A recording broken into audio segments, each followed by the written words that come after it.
Welcome to dxSudoku training video number 107. In this video, an improved version of the algorithm for doing alternate inference chains with extensions will be demonstrated.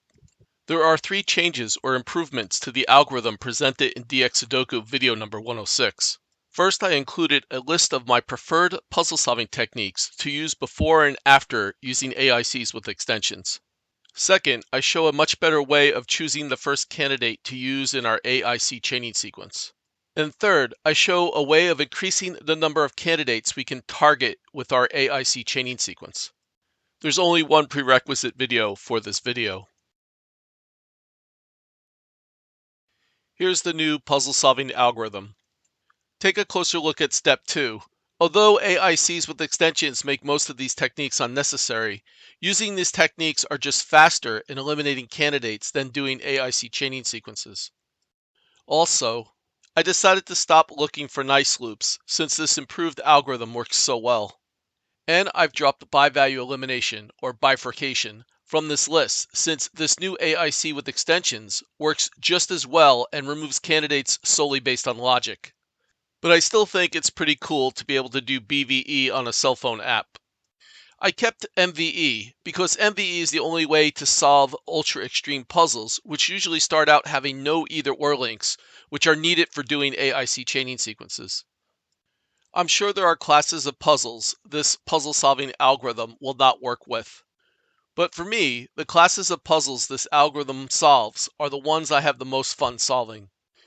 And here is the new and improved AIC with extensions technique algorithm I will demonstrate shortly. Consider the following Sudoku puzzle loaded into Sudoku. Sudoku is rating this puzzle as extreme with a difficulty score of 2,584. You can see the summary section showing the puzzle solving techniques Sudoku's solver would use in solving this puzzle. We will use Sudoku's solver to get all the easy stuff out of the way. From Sudoku's View drop-down menu, we select Solution Path. We are now seeing the solution path for the techniques the Sudoku solver would use to solve this puzzle. We right mouse click over the Uniqueness Test 1 step in the solution path and select Solve All Before from the pop-up menu.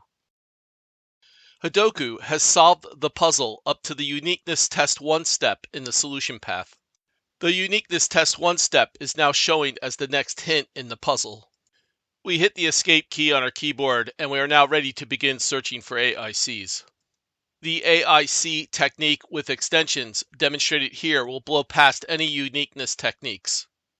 When doing our AIC search, we are going to use Sudoku's Candidate Coloring feature. From Sudoku's View drop-down menu, we select the Active Cell menu command. Sudoku's candidate level coloring palette is now showing in the lower right part of the application. We are now ready to begin our search. Just as before, we will use candidates participating in either or links as starting candidates in our chaining sequence. This time, however, we are looking for candidates having lots of strong links in the first few rounds of the chaining sequence before we choose the candidate as the starting candidate. We are considering the one candidate in cell 2, 2 as our potential starting candidate. This candidate has 5 strong links in the first few rounds of the chaining sequence. Having 5 strong links makes this candidate a good one to choose. The other consideration is we want to choose a starting candidate having the most number of target candidates for the chaining sequence. This way, we have the potential to eliminate as many target candidates as we can from our chaining sequence. In this example, there are 7 candidates we are targeting with our chaining sequence. The one candidate in cell 2, 2 is a very good choice.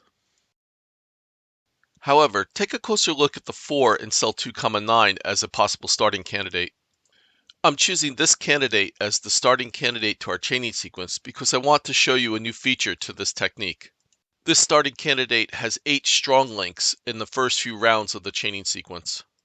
And it has a total of 5 candidates to target with our chaining sequence. Notice there are 3 target candidates in the same cell as the starting candidate. With the starting candidate colored in purple, one of these other candidates sharing a cell with the starting candidate will be colored in dark green. Then the other 2 colored in dark gray will be marked as non-possible candidates. This kind of starting cell having multiple targets is a good one to choose. I'm going to go off and do the chaining sequence. I'll be right back. I'm back. As you can see, our chaining sequence resulted in 3 target candidates now marked as non-possible candidates in dark red. The non-possible candidates are removed from the puzzle. Next, we are going to do step 1 and step 2 to clear off any additional candidates. We find a hidden single with the 6 in cell 2,5. Next, a set of locked candidates removes the 4 in cell 9,1. Next, the set of locked candidates removes 3 1 candidates from row 1. We can't go any further with steps 1 and 2, so we are ready to do another AIC chaining sequence. For our second AIC chaining sequence, our starting candidate will be the 2 in cell 1,5. The first strong link in the chaining sequence will be the 2 in cell 4,5. The 4 candidates highlighted in dark gray will be the target candidates of our chaining sequence. I'm going to go off and do the chaining sequence. I'll be right back. I'm back. As you can see, a number of our target candidates are now marked as non-possible candidates. The non-possible candidates are removed from the puzzle. Next, we do step 1 and step 2 to clear off any additional candidates. I'll be right back. I'm back. The puzzle is now solved. This extreme puzzle was solved with just 2 AIC chaining sequences using the algorithm presented here.